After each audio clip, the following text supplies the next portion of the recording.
सलीम साहब, वेलकम कहेंगे आपको। तो पहले आप फाइनल देख कर आए हैं, लेकिन जैसा भी था आपसे हमने अपडेट्स ली, लेकिन अब बताएं जरा दुबई का सफर कैसा रहा, वापस आए हैं, वहां पर क्या मनाजिर देखे?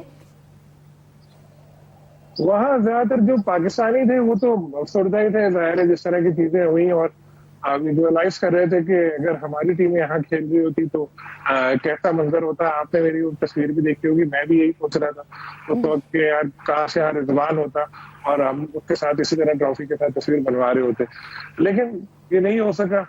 इसके साथ जो बाद में चीजें हुई उसने और ज्यादा मसाइल पैदा किए। जिस तरह से पाकिस्तान की नुमाइंदगी नहीं थी और सुमैर सैयद, सुमैर नाम है, हम उनको समीर समीर कहते रहते हैं, उनका नाम सुमैर सैयद है, सुमैर सैयद वो वहां मौजूद थे, उनको बुलाया नहीं।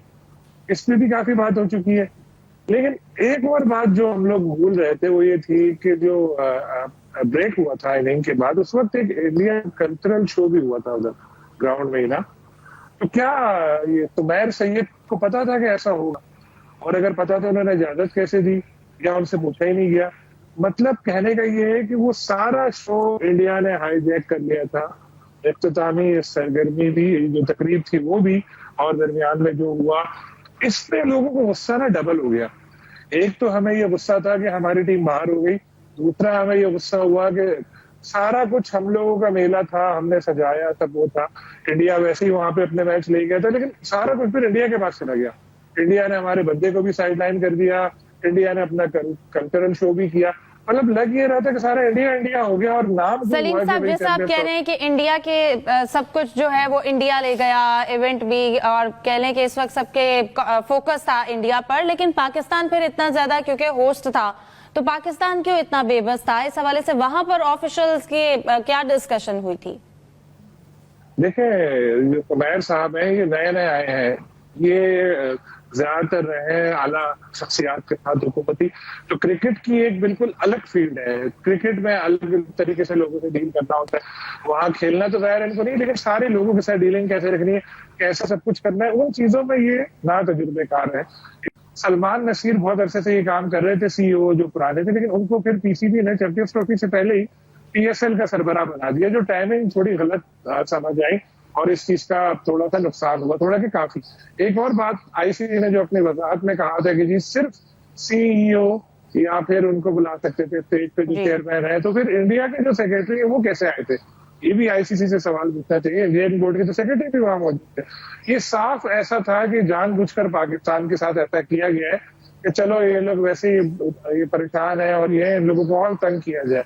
तो ये था। तो लेकिन जैसा कि सलीम साहब कह रहे हैं कि ये भी सवाल बनता है कि उनके सेक्रेटरी जो थे वो स्टेज पर मौजूद थे, तो ये सवाल आईसीसी से कौन पूछ सकता है? फिर जैसे कि फास्ट बॉलर हैं वेस्ट इंडीज के, उनकी जानिब से जो बयान सामने आया है एंडी रॉबर्ट्स की जानिब से, उन्होंने भी अब इसके ऊपर बात की है कि इंडिया को काफी एडवांटेज दिया गया। देखें हिफ्जा, इवेंट के स्टार्ट पे तो इंटरनेशनल सतह पर देखा जाए तो साबिक टेस्ट क्रिकेटर या मौजूदा खैर तो बोल नहीं सकते, साबिक टेस्ट क्रिकेटर्स ने इतनी आवाज़ बुलंद नहीं की थी। जब इफ एंड बर्स्ट से गुजर रही थी, चैंपियन ट्रॉफी होगी नहीं होगी, पाकिस्तान में होगी या बाहर शिफ्ट कर दी जाएगी या सफरी मुश्किलात पेश होंगी, तो कोई भी नहीं बोला था। लेकिन अब बहरहाल चैंपियन ट्रॉफी जैसे जैसे इख्तिताम को पहुंचती गई, टीमों को भी एहसास हुआ, उनके साबिक जो एक्स टेस्ट क्रिकेटर्स अपने अपने मुल्क में बैठे हैं, जो ये मैच देखना भी चाहते हैं और देख भी रहे होंगे, उनमें एंडी रॉबर्ट्स को जो है ना फादर ऑफ फास्ट बॉलिंग कहा जाता है। वेस्ट इंडीज़ के एक ज़माने में फास्ट बॉलिंग अरूज पर होती थी 70 की और 80 की दिहाई में, उस ज़माने के ये बेस्ट बॉलर थे अपने दौर के। अब उनकी एज जो है 70 से ज़्यादा है, 74 या 75 है। अब उन्होंने भी कह दिया कि ये इंडियन क्रिकेट काउंसिल बन चुकी है आईसीसी, इससे इंटरनेशनल क्रिकेट काउंसिल नहीं है। लेकिन ऐसे लोगों की आवाज़ बहरहाल सुनी तो जाएगी, लेकिन कब सुनी जाएगी इस पर शायद कोई टाइम लगे। उनका भी ये कहना था कि ना सिर्फ ये बल्कि वर्ल्ड कप 2023 जो अमेरिका में भी हुआ था और वेस्ट इंडीज़ में भी, तो उसमें भी फैसिलिटेट किया गया था इंडिया की टीम को। उनको भी इल्म था टूर्नामेंट से पहले कि उन्होंने सेमीफाइनल कहाँ पर खेलना है। तो अब उन्होंने ये भी कहा तंजन के, उन्होंने कहा गोया कि इंडिया की टीम अगर कल अगला ये कहती है कि नो बॉल नहीं होना चाहिए या वाइड बॉल नहीं होना चाहिए, तो क्या कोई ना कोई तरीका निकालेगी इंटरनेशनल क्रिकेट काउंसिल कि हम इनको जो है ना खुश कर लें या नाराज़ ना करें। तो अब जिसका सलीम खालिक का भी जिक्र कर रहे थे स्टेज पे, उसमें देखें तो मुकम्मल तौर पर इंडिया की बालादस्ती थी। जय शाह भी अब क्योंकि ज़ाहिर है इंडिया से उनका तल्लक है, पहले वो इंडियन क्रिकेट बोर्ड के सेक्रेटरी थे, अब यहाँ आ गए चेयरमैन हो गए, तो ओवरऑल एक माहौल पूरा बना हुआ था। यहाँ ये कहने का मकसद हरगिज़ नहीं है कि इंडिया की जो एबिलिटी है टीम की उसका हम जिक्र ना करें, वो ठीक है, वो बहुत बहुत अच्छा खेली टीम, उन्होंने प्लानिंग की, 4 स्पिनर्स लेके आए, उनको शामिल भी किया, वरुण चक्रवर्ती और दूसरे कुलदीप यादव, उन्होंने बड़ी यादगार किस्म की बॉलिंग की। प्लेयर्स की कोशिश अपनी जगह पे, जैसा कि हार्दिक पांड्या का एक बयान बड़ा मशहूर हुआ है, उसको मुख्तलिफ एंगलिंग से भी देखा गया कि जब उनसे पूछा गया कि टीम पाकिस्तान क्यों नहीं आई, उन्होंने कहा कि मेरे स्टेट से ऊपर है ये फैसले। वो कहना ये चाह रहे थे कि ये प्लेयर्स फैसला नहीं करते या टीम फैसला नहीं करती, जाहिर है ये हुकूमतों को फैसले हैं कि कहाँ जाना नहीं जाना।